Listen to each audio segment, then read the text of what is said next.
Yeah, we just got word that this vehicle is traveling north on 107th Avenue now, coming up on Van Buren. Yeah, and from that vantage point, when we saw the officers throw out those stop sticks, it almost looked as if perhaps it may have nailed one of the tires. It was really, really close, kind of hard to see from our vantage point, but we saw a little bit of smoke.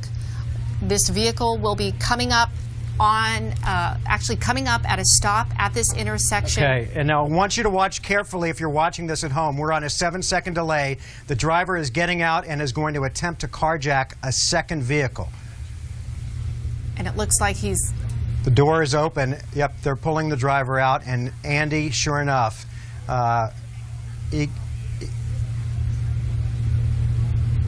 gets out, and he's now in this white pickup truck that you're looking at as he sideswipes that reddish SUV and continues on through the intersection. And Andy, the driver now getting more desperate. Yeah, unfortunately, you know, the stop sticks couldn't stop him, and he was able to get to another position and now take another car.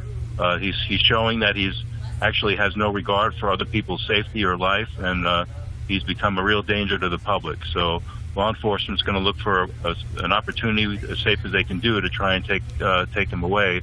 Hopefully there's nobody else in that truck that he's driving now. So perhaps now he, as you pointed out, he's in the median and the turn lane in the wrong way, driving through the median. This driver now, as you pointed out, Andy, and it's worth repeating, will dictate how the police respond. And we understand that he is now on the frontage road, heading east, just alongside I-10. You have to think, thank goodness, he did not harm that lady who was in this pickup truck right here. And Andy, for our folks watching at home, the driver of that pickup did exactly the right thing. If you're ever, God forbid, in a situation where you have someone trying to carjack you, you get out and you give them your keys and you move on, correct? Absolutely, Mark. It's a great point. You know, the best thing to do is to just get out of the way. You know, unfortunately, you know, he's still active, but at least nobody else at this point has been hurt. But you're absolutely right. That woman did the right thing, and that's what someone should do. The problem that could arise is if he tries to get to another vehicle with someone that actually is carrying a weapon or has something in there, there could be some kind of a violent confrontation. So hopefully, you know, law enforcement's looking for that opportunity to get him out of that before that happens.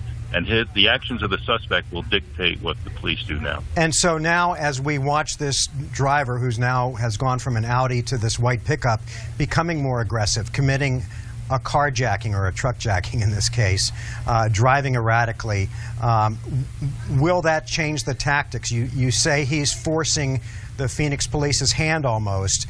Will that, how much more aggressive will Phoenix PD become? Well, it all depends upon what any additional intelligence information the police are able to ascertain now. Someone will be going through the suspect vehicle, see what's in there, try to identify some more about him.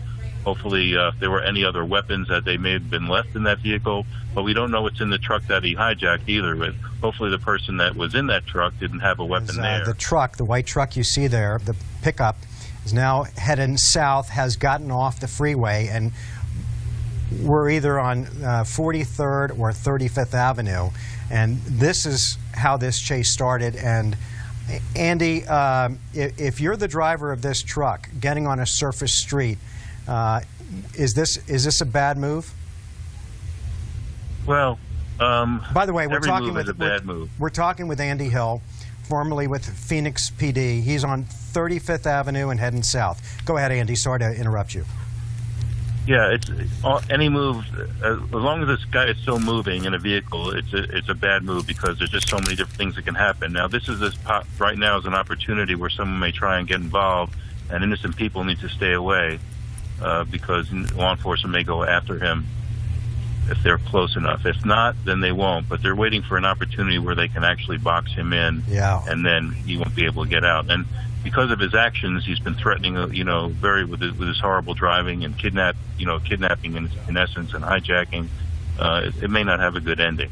Yeah, that's what worries me. And also, we see a lot of kids from Carl Hayden High School milling around the streets after they've gotten out of classes for the day. And now you're in an area where there's a lot of folks walking around, not only students, could be on Fillmore right now. We're try to get you the cross streets on exactly where he is. But he's heading into what looks to be, Andy, a more residential area as he continues, or she, we don't know who the gender of the driver, but some close calls with drivers there as this person is obviously very desperate to get away after some sort of a stop was attempted after a robbery.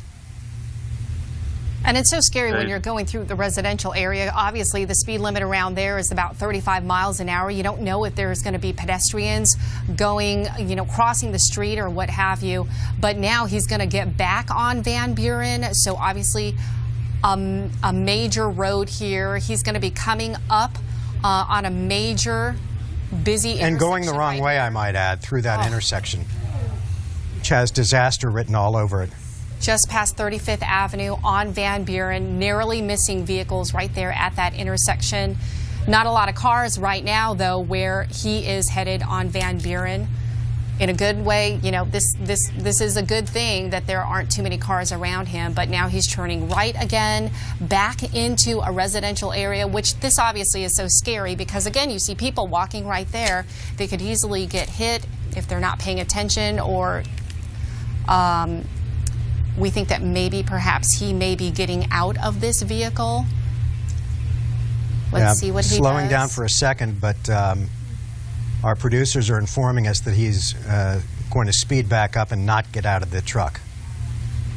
So you're watching this on a 7-second delay, and so we'll be able to kind of point out to our viewers back home what's about to happen before it happens. And he's still in this residential area. People nearby wondering what is going on, obviously. He's backing up. And then we understand he's going to go back east on this road. There's no rhyme or reason to what he's been doing lately. We've seen him do U-turns. As Andy pointed out a second ago, these are the actions of someone who does not want to go back to prison or go to prison. And he's going the same way where he had started, back to where he was here. Back on Van Buren, back east on Van Buren. So again, hopping from residential area to major streets, going at a high rate of speed here.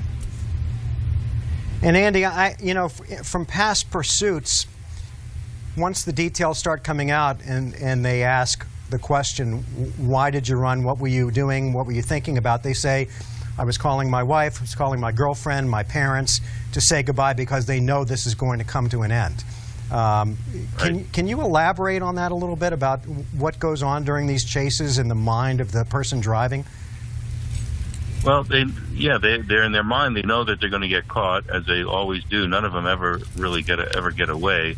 So their acts are very selfish and they're self-centered, and they kind of go to whatever they think is nearest and dearest to their heart at the moment, either to say goodbye to somebody, or they want to go ahead and try and get into a place where maybe they can dump the vehicle and try to keep running. But they do know it's going to end, and unfortunately, law enforcement's at the mercy of the actions of the suspect. So there's really no easy way to end this, but at some point you just have to make that decision when it gets too dangerous. But he's really being very, very selfish and just looking to just care about himself, and he's putting so many people at risk. It's just unbelievable. We know that these car chases, they can be very unpredictable. Each situation is very different, but Andy, you have seen so many of these in all your years in law enforcement. Is there any way to know how perhaps, this would possibly turn out?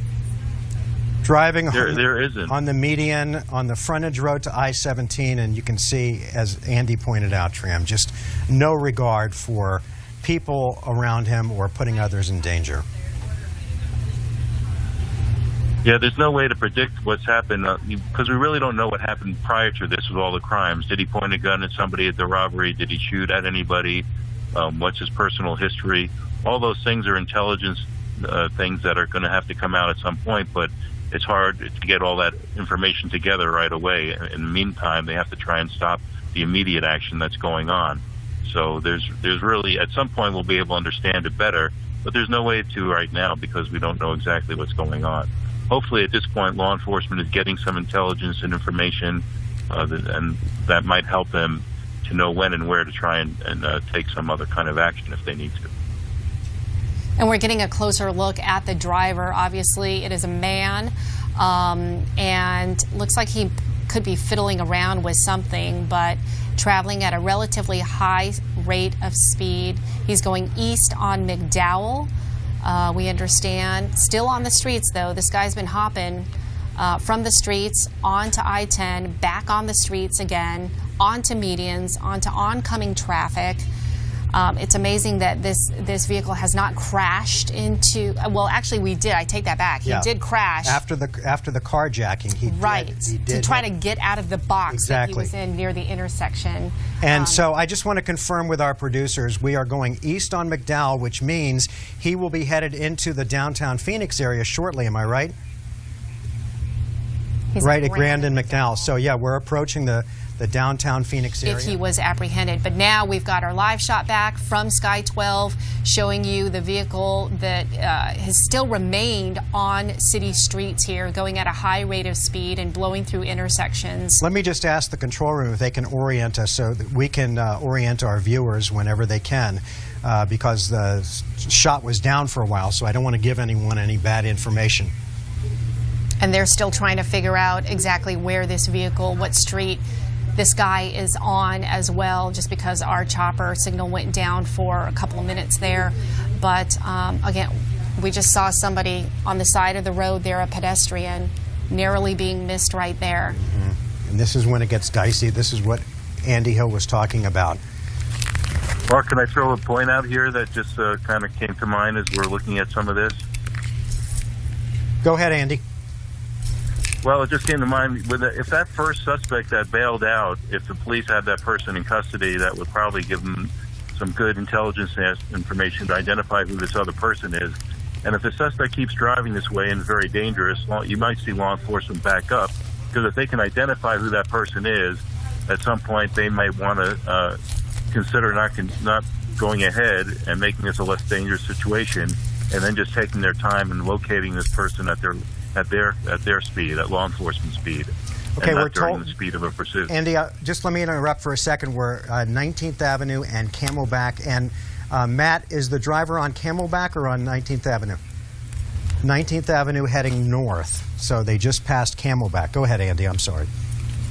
Well, just my only point was, at some point it may be something to consider for law enforcement if they can identify exactly who this person is, but they cannot get a great opportunity to take them out without endangering the public to a great degree. They might just let it go at this point.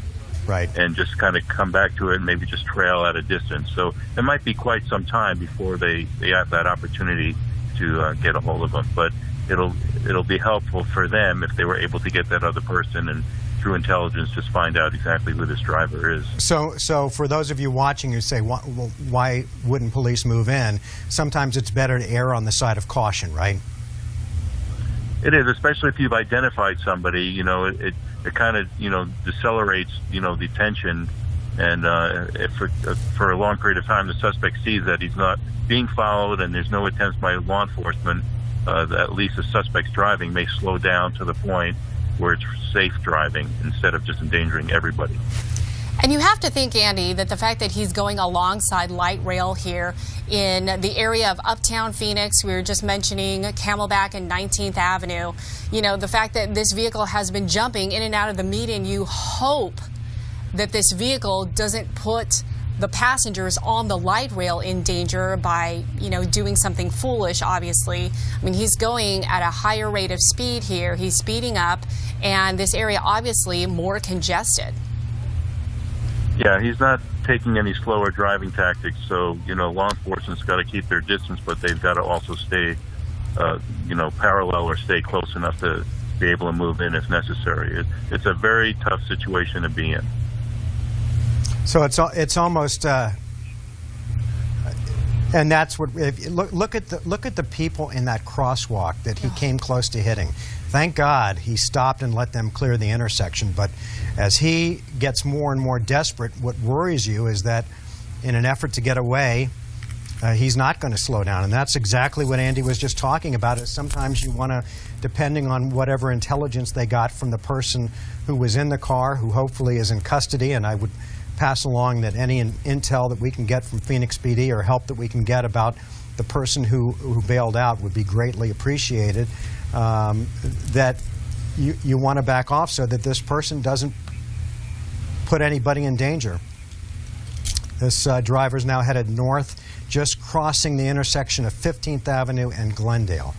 And we should also mention, too, at this hour, there are people getting out of school. I mean, he came close to Carl Hayden High School earlier in the, looked like perhaps South Phoenix area. And then you just saw a couple of school buses as well. You see more pedestrians out. Students could be out. So the time right now at being 3:34, you know, it's a very dangerous time because it's approaching on rush hour traffic and kids being let out of school. Right. It's not only the drivers, it's the pedestrians. You're right, Tram. And heading north on 15th Avenue, coming up to a very, very heavy residential area.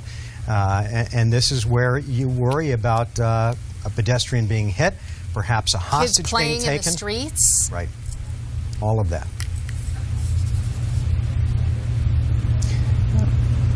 And Andy, again, just to reiterate, Phoenix PD tactics would be to allow the driver of this car to dictate how this all comes to an end. Based on what you're seeing now as he heads into a residential area, will things start to escalate because he's putting more people in danger?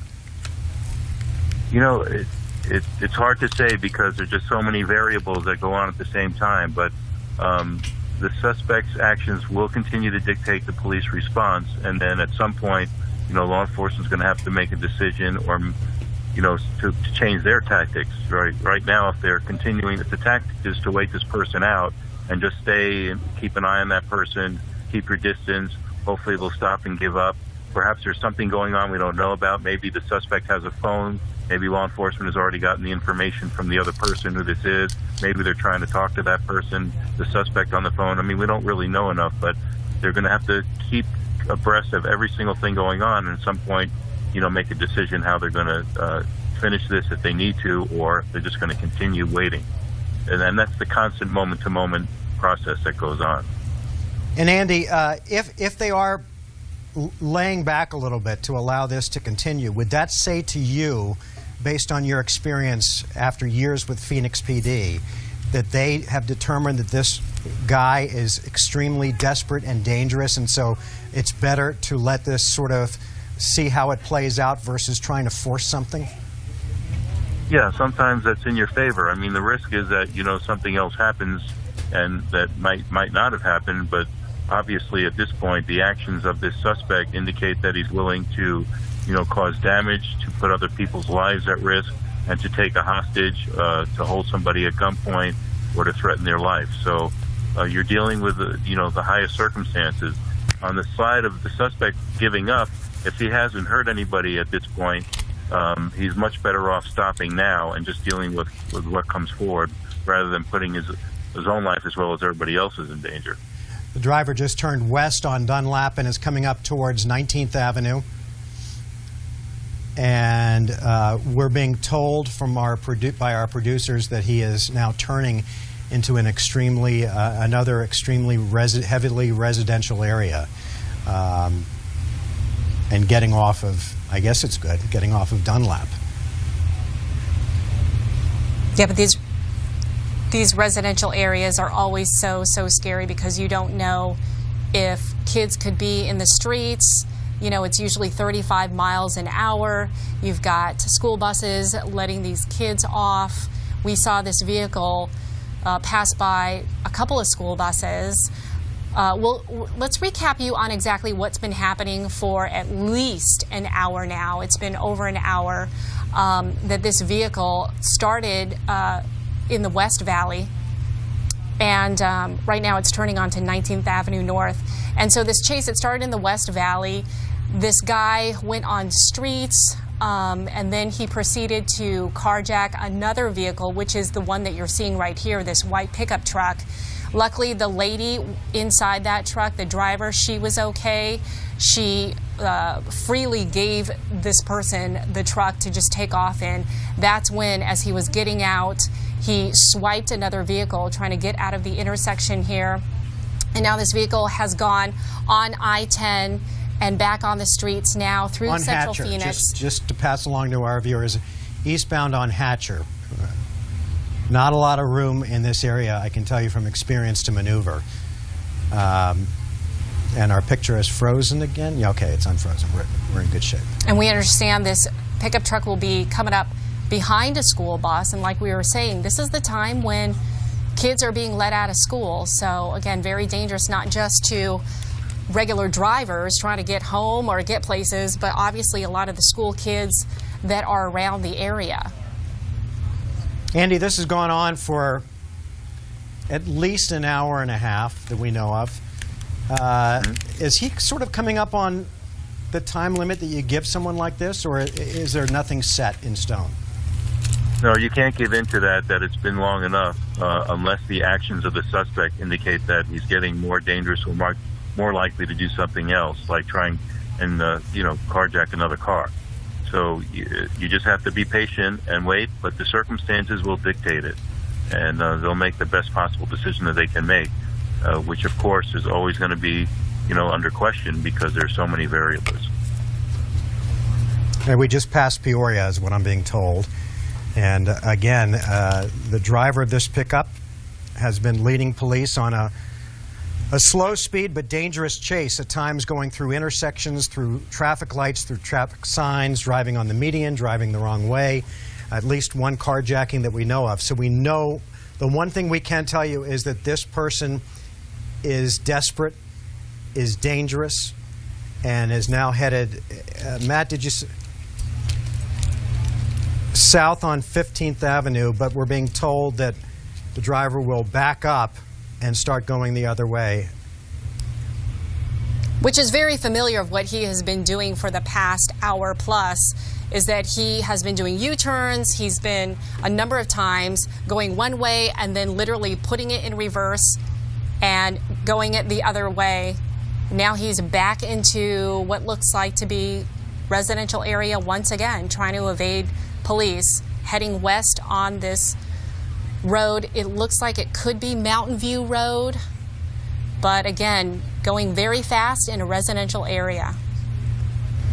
And I'll just pass along something that Andy said a couple of minutes ago, and this is so true, that as this guy continues to go back and forth basically on residential streets, eventually winding up back on 19th Avenue, is these things you're never going to evade capture. It's just a question of when and how it ends. Does it end with no one hurt?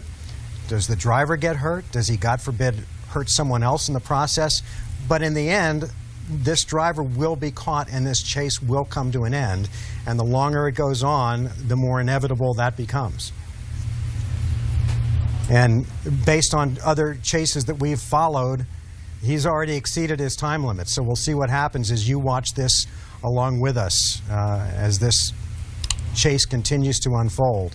But this driver, we can tell you, has put many, many people in the West Valley in danger today, pursuing what appears, running from what originally started as a robbery. We don't know the details of the robbery, but we do know that earlier, about an hour ago, someone, possibly his accomplice, bailed out of the car.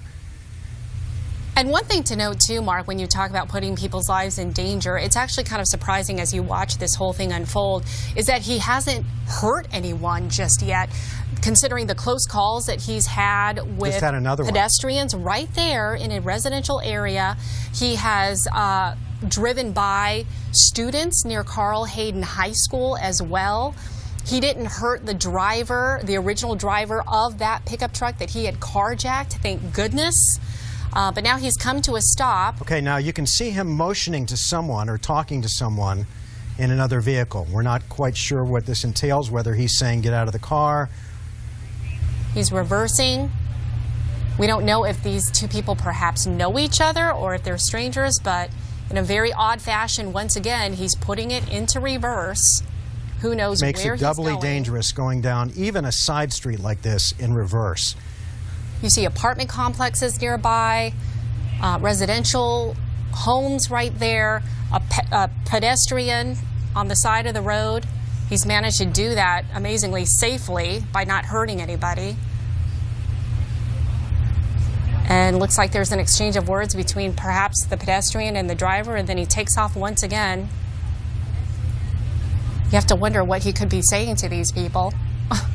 Okay, he's about to get out of the car, so watch this. We're being told that any second now you're going to see the driver of this white truck bail out. And it looks like he is running into somebody's house right here. Very scary. Looks like alongside of the house, trying to see if he's trying to get into the house. Police right behind him, as you can see. And Andy, we can see them taking defensive positions behind the tree. So obviously they're going to try to talk to this guy to get him to surrender so that they don't have to fire any shots, correct? Yeah, they're going to try, and of course they want to get him peacefully. They don't know, though, if he has anybody else inside that house, if he's holding a hostage, or, you know, so they still have a bunch of unknowns, and this guy has done nothing but put everybody at risk. So the actions that law enforcement is going to take are going to be, you know, very steady and sure, but, you know, hopefully it'll be over quick. And we just saw a woman and a child, a young child, run out of that house. Almost looks like it could be an apartment complex or some kind of a duplex or something. But a large number of officers right there with their weapons drawn, trying to see if they've made entry into that home. A little difficult to see from this vantage point. And this is the end to, presumably the end to what's been a long police chase through the West Valley. Slow speed for the most part. Police now have what we believe to be a robber cornered inside a unit here. All of the officers armed. And Andy, based on your experience in the past, someone's talking to him, right? Well, yeah, that's what we'll end up. We have a barricade situation now. We don't know whether he's barricaded by himself or he has any other hostages in there. Law enforcement's going to try and figure that out. Hopefully he'll surrender to them. If not, they'll go ahead and go through their motions and not to try to rush anything to, you know, to end up Andy, in a shooting. We now see, like they got him. Yep, looks like they got him. There's someone in handcuffs being walked away. So thank goodness. From what we understand so far, and obviously that can change, and we'll have the details unfolding for you as we get more information coming up at the top of the hour on First at 4. Presumably no one has been hurt, including the driver who you see being walked away, who led police on a long 90-minute plus chase. And at some point, another person bailed out of a car, and hopefully that person has also been apprehended. We have crews on the ground. We will have much, much more on this coming up for you at the top of the hour on 12 News First at 4. But again, this chase has come to an end, thank God, without anyone being hurt. Although there were several close calls, as the driver who you're looking at there in the gray shirt led police on this pursuit, carjacked a truck, sideswiped at least one other vehicle that we know of. This pursuit started at 35th or 45th Avenue and Thomas, went as far as Avondale and Litchfield Park, came back on I-10, resumed on surface streets, came as far east as perhaps 15th Avenue near the fairgrounds. The driver eventually bailed out into this parking lot of an apartment complex, went into an apartment. A woman and a child came out. Police surrounded the apartment, and that man was just brought out to the police car.